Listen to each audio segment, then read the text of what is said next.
Nous attendons encore deux de nos intervenantes qui sont en route, qui vont arriver incessamment sous peu. Une, plus qu'une.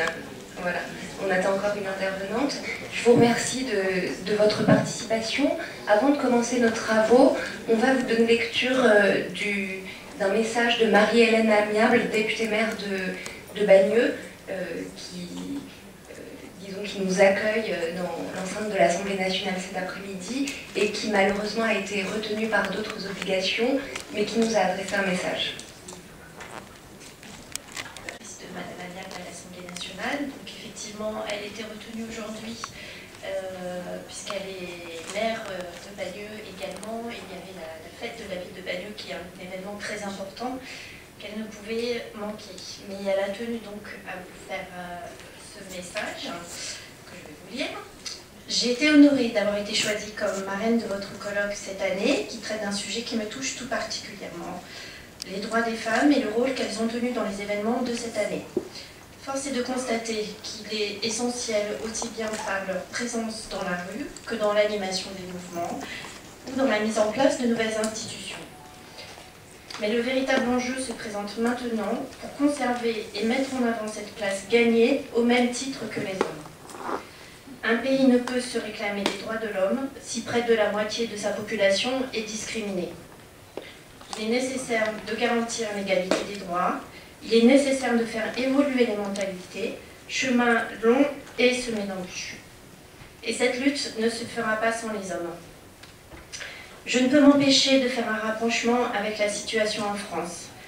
Après avoir vu leur situation considérablement évoluer jusque dans les années 70, où les femmes ont pu obtenir le droit de vote, ouvrir un compte en banque, avoir le droit à l'avortement et à la contraception, nous ne pouvons que constater maintenant que la lutte pour l'égalité entre les femmes et les hommes est loin d'être achevée dans notre pays.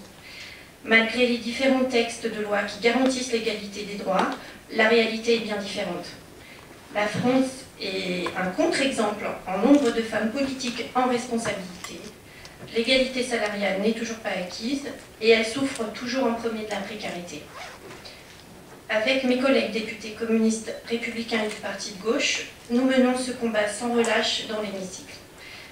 La lutte pour les droits des femmes doit continuer partout, sans relâche et tous ensemble. Je tenais à vous faire part de mon soutien et vous souhaite de bons travaux.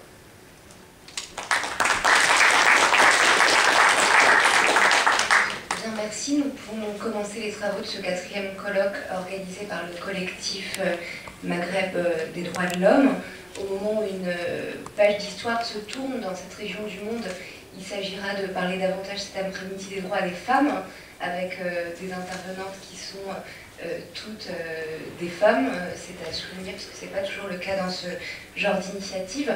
Mais pour introduire nos travaux, je laisse immédiatement la parole à Ahmed Darmani, qui est membre du collectif pour un Maghreb des droits de l'homme et qui est l'un des organisateurs de cette journée. Je vais remercier Madame Amiable de nous avoir permis, de nous permettre de nous réunir aujourd'hui dans cette belle enceinte. C'est le collectif donc pour un Maghreb des droits de l'homme. Je vais très rapidement dire quelques mots parce que je ne pense pas que tout le monde connaît le collectif en question. Il existe depuis 4 ans. C'est la 4e manifestation que nous organisons. Nous en avons organisé une, la première, c'était en juin 2008, c'était à l'Institut Maghreb Europe à Paris 8, à la veille du sommet sur l'Union pour la Méditerranée. C'était pour, d'une certaine façon, interpeller les responsables de la Méditerranée de la dégradation de la situation des droits de l'homme au Maghreb tout particulièrement. Le deuxième colloque que nous avons tenu toujours sur la question des droits de l'homme s'est tenu ici même à l'Assemblée, mais dans l'enceinte juste à côté. Là aussi, c'était un député, M. Lecoq, qui nous avait permis de nous réunir cette année-là. Troisième colloque organisé l'année dernière en juin 2010. On avait ciblé sur la liberté d'information en péril au Maghreb. Et là aussi, il s'est tenu ce colloque-là au Sénat. Certains d'entre vous peut-être s'en rappellent. Et c'était avec la députée Madame Boumedienne qui nous avait permis, elle aussi, de nous réunir. Et cette année, nous avons choisi ce thème-là.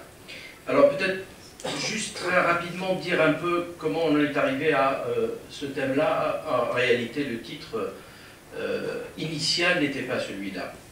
On s'était réuni le collectif au mois de décembre 2010 et on voulait effectivement, on avait un certain nombre de thèmes, comme ça, une liste de thèmes.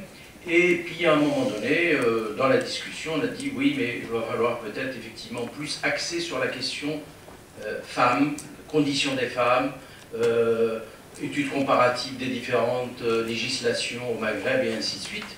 Et on était parti sur ce thème-là. Et puis évidemment, il y a eu la Tunisie et il y a eu l'Égypte. La Tunisie, l'Égypte, et très vite, on s'est dit non, c'est pas de la condition des femmes dont il va falloir parler, mais c'est des luttes des femmes pour l'égalité.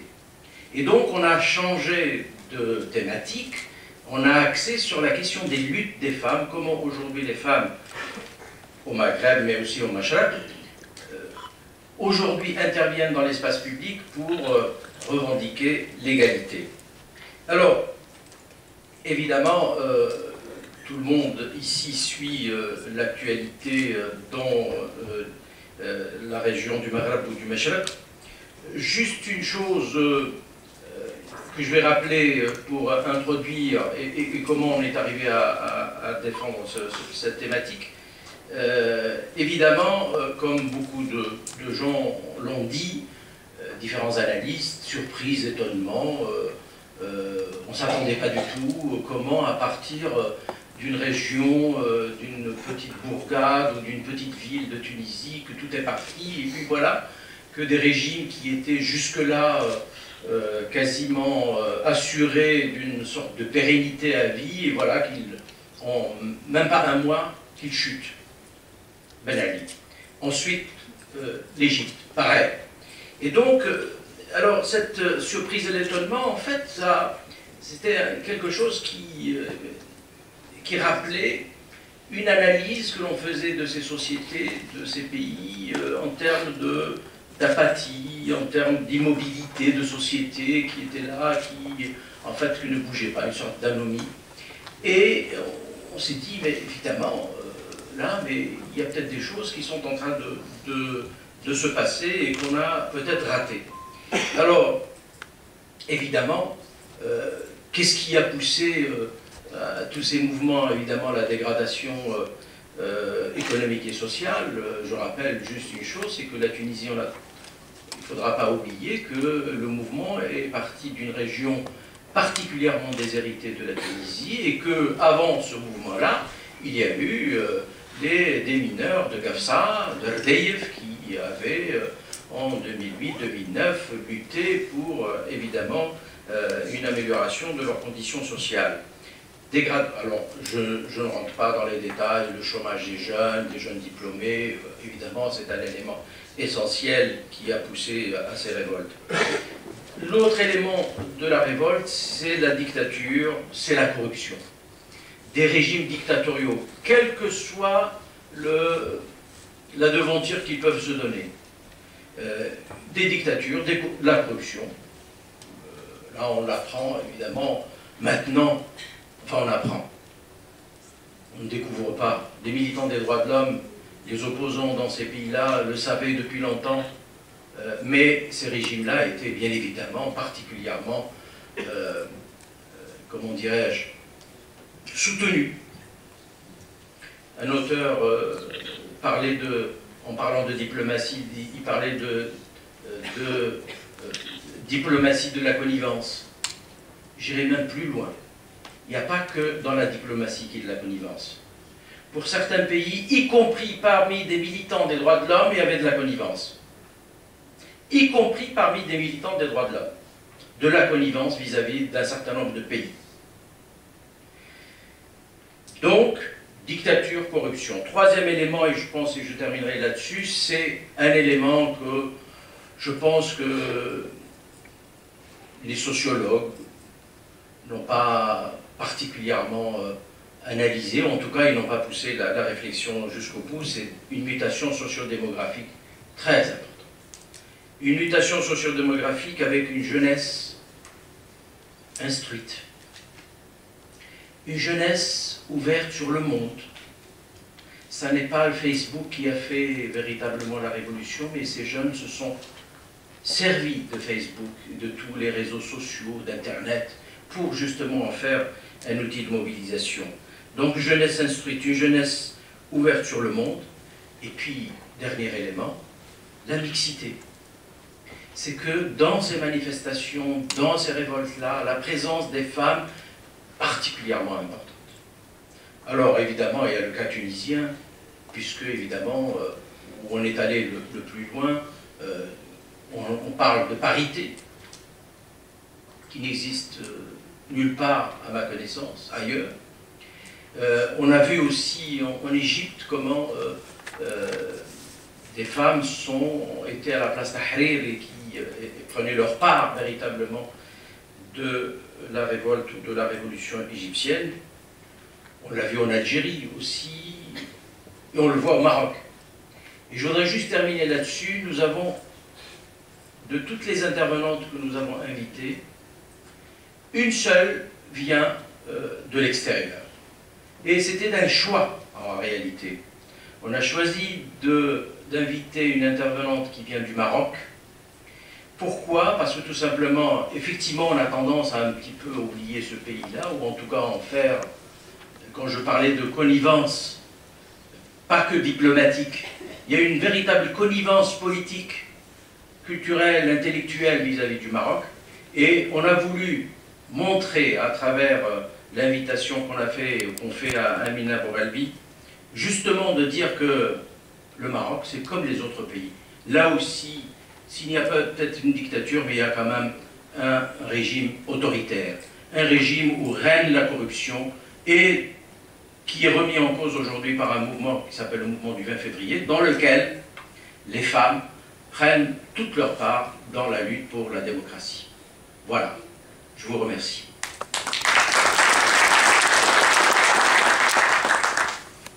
Merci.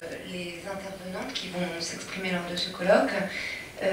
Alors d'abord, tu viens de la citer, mais qui vient du Maroc, Amina Bouralbi, qui est une très jeune co-animatrice du mouvement du 20 février, qui est arrivée, je crois, hier, du Maroc, qui va s'exprimer sur le rôle des femmes dans ce mouvement qui remet en cause ce régime autoritaire et corrompu qu'on vient d'évoquer. Avant elle, on donnera la parole à Nadia Chahaban, qui est une militante féministe qui reviendra sur le rôle des femmes tunisiennes dans cette révolution et sur le thème, après la parité, qui a été formellement adoptée, la question de l'égalité.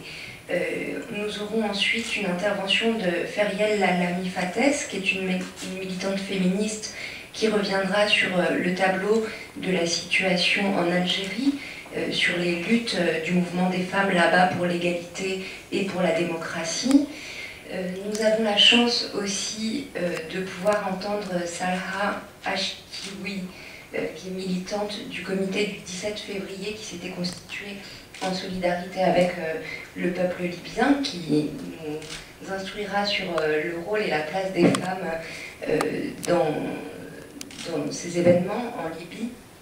Et ensuite, nous confierons à Ayat Berada Bousta, qui est à côté de moi, le soin de faire la synthèse de nos débats. Donc, sur ce thème, les femmes du Maghreb dans leur lutte pour la démocratie et l'égalité des droits, on va ouvrir avec cette intervention de Nadia Chaban, puisque peut-être le pays où cette présence des femmes a été la plus massive, la plus visible, c'est sans doute la Tunisie, qui a, disons, mis l'étincelle aussi à l'ensemble de la région. Je vous laisse la parole. Juste avant de donner la parole, tu as oublié